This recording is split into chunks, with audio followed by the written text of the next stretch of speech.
जय मसीह की मित्रों, आज हम एक ऐसे रहस्य को उजागर करने जा रहे हैं जो भविष्यवक्ता बिलाम से जुड़ा है।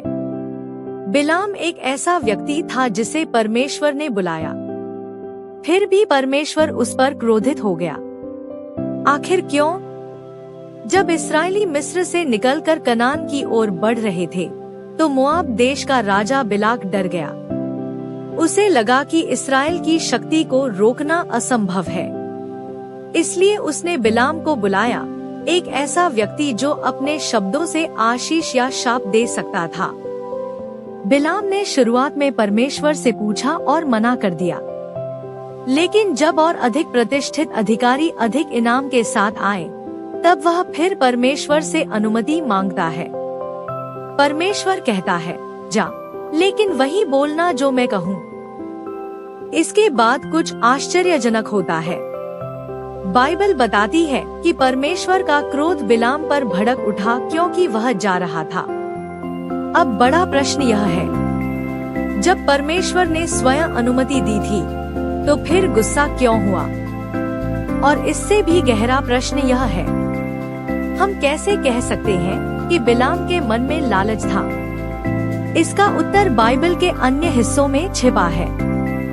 दूसरा पत्रस 2:15 में लिखा है, उन्होंने बिलाम के मार्ग का अनुसरण किया, जिसने अधर्म की मजदूरी को प्रिय जाना।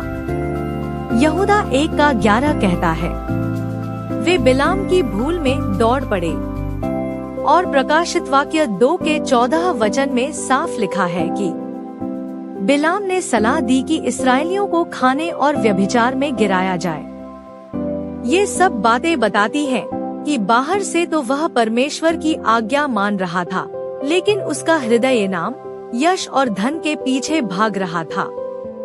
बिलाम दिखावे में धार्मिक था, लेकिन उसका अंदरूनी स्वभाव परमेश्वर की इच्छा के विरुद्ध था। परमेश्वर मनुष्यों की नहीं, हृदय की स्थिति को देखता है। यात्रा में जब वह अपने गधी पर बैठा था, तब उसकी गधी परमेश्वर के स्वर्गदूत को देखकर रुक जाती है। बिलाम उसे मारने लगता है और तभी वह गधी बोल उठती है।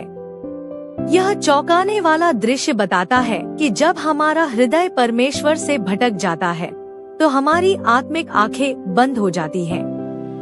बिलाम देख नहीं पाया, लेकिन जानवर ने परमेश्वर को देख लिया। बिलाम ने अंततः इस्राएल को आशीर्वाद दिया, क्योंकि वह परमेश्वर के वचनों को नहीं टाल सकता था।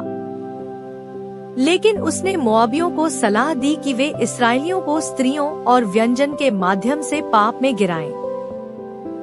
परिणामस्वरूप इस्राएल में प्लेग फैल गया और कई मारे गए। इसलिए बिलाम की कहानी सिर्फ एक भविष्यवक्ता की नहीं है, बल्कि एक ऐसी आत्मा की है जो बाहर से धार्मिक और अंदर से स्वार्थी है। बिलाम एक चेतावनी है। आप परमेश्वर की भाषा बोल सकते हैं, आप उसकी आज्ञा का पालन करने का दिखावा कर सकते हैं, लेकिन अगर आपका दिल परमेश्वर के लिए शुद्ध नहीं है, तो आप उसकी दृष्टि में दोषी ठहरते हैं। आज यह सवाल हम सबके सामने है, क्या हमारे हृदय में भी कहीं छिपा हुआ लालच है? क्या हम भी बाहर से भले और अंदर से खोखले तो नहीं? परमेश्वर आज भी दिलों की परीक्षा करता है। उसके लिए आपकी वाणी नहीं, आपका हृदय मायने रखता है। अगर यह रहस्य आपके जीवन को छूता है, तो आमीन लिखिए और इस ज्ञान को दूसरों के साथ साझा कीजिए, क्योंकि हर बाइबल रहस्य आत्मा के लिए एक गहरा दर्पण है।